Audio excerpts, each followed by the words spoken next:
একটু আপনাদেরকে জানতে চাই আপনাদের কাছে, বাংলাদেশের জয় নিয়ে কিছু বলতেই পারেন। না, এটা আমাদের জন্য অনেক বড় প্রাপ্তি, তাদের মাটিতে তাদেরকে হারানো, এই ফিলিংস অন্যরকম। বাংলাদেশের ইতিহাসের সেরা জয়। ইমরুল ভাই কেমন লাগছে আসলে, মানে অনেক বড় জয়। ইমরুল ভাই বাংলাদেশের ক্রিকেট ইতিহাসের সেরা জয় কিনা জাস্ট এটা বলেন। ভিতরে করতে দেন ভাই। বাংলাদেশের দেখিয়ে দিল ইমরুল ভাই, আপনাকে যেটা বলেছিল সেটা কিন্তু করে দেখিয়ে দিল। হ্যাঁ, মিরাজ এরকমই প্লেয়ার, মিরাজের কনফিডেন্স এরকমই, ঠিক আছে। গতকাল বলেছিল দ্রুত আউট করার কথা, আজকে কিন্তু একাই 4টা উইকেট নিয়ে নিল। হ্যাঁ ভাই, আনবিলিভেবল ক্রিকেট খেলছে বাংলাদেশ, 4 দিনই আমরা ডমিনেট করে ক্রিকেট খেলছি। সুপার ভাই, super, thank you. Thank you Tarek ভাই, কেমন লাগছে আসলে? কেমন এক কথায় অসাধারণ, ইতিহাসের সেরা জয় কিনা? আমার তো মনে হয় যে আমরা যেভাবে ক্রিকেটটা খেলেছি আমাদেরকে এই আনন্দটা উপভোগ করা উচিত। এবং অস্ট্রেলিয়ার মাটিতে অস্ট্রেলিয়ারকে আমরা যেভাবে পরাজিত করলাম, আমার মনে হয় salute to the all the players.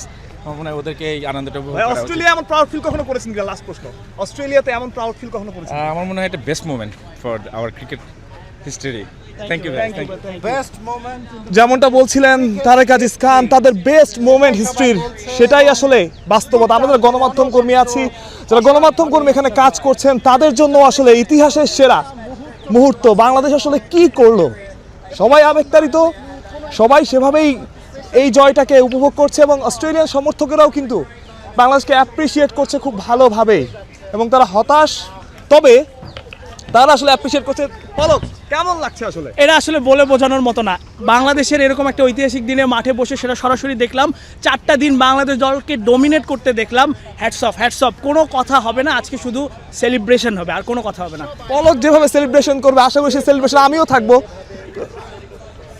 দেখছি অস্ট্রেলিয়ান সমর্থকরা বের হচ্ছেন এবং বাংলাদেশি সাপোর্টাররাও সেখানে আছেন। বাংলাদেশের জন্য প্রাউড একটা মোমেন্ট, বাংলাদেশ অস্ট্রেলিয়ার মাটিতে হারিয়েছে এবং তারাও বেশ খুশি। এটাই আসলে বাংলাদেশ, সবাই যখন এক হয়ে যায় বাংলাদেশের সাফল্যে। 9 উইকেটে যায়। এটা আসলে একটা অন্য ধরনের ফিলিং। আসলে বাংলাদেশ থেকে এত দূরে একটা আসলে এওয়ে গ্রাউন্ডে, বিশেষ করে অস্ট্রেলিয়ার বিপক্ষে জেতাটা আসলে স্বপ্নের মতো। আমরা আসলে খুবই খুশি যে আসলে এরকম একটা ইতিহাসে সাক্ষী হতে পেরে। বাংলাদেশ যথেষ্ট ভালো খেলেছে, প্রথম দিন থেকে অনেক ভালো খেলেছে। প্রতিদিনই আসার ইচ্ছা ছিল, আজকে আসা হলো এবং আমাদের খুবই একটা প্রাউড ফিলিং ছিল। আসলে এমন একটা জায়গায়, এমন একটা কন্ডিশনে বাংলাদেশ জিতবে, অবিশ্বাস্য একটা জিনিস। বাট অনেক সুন্দর খেলেছে বাংলাদেশ। ধন্যবাদ বাংলাদেশ টিমকে আমাদেরকে এত সুন্দর একটা খেলা উপহার দেওয়ার জন্য। Thank you so much. সবাই আসলে প্রাউড, যারা এখানে আছেন সবাই প্রাউড। সেই গর্বের অংশীদার কিন্তু আমরা সবাই। বাসুস প্রত্যয়, বিডি ফ্রি টাইম।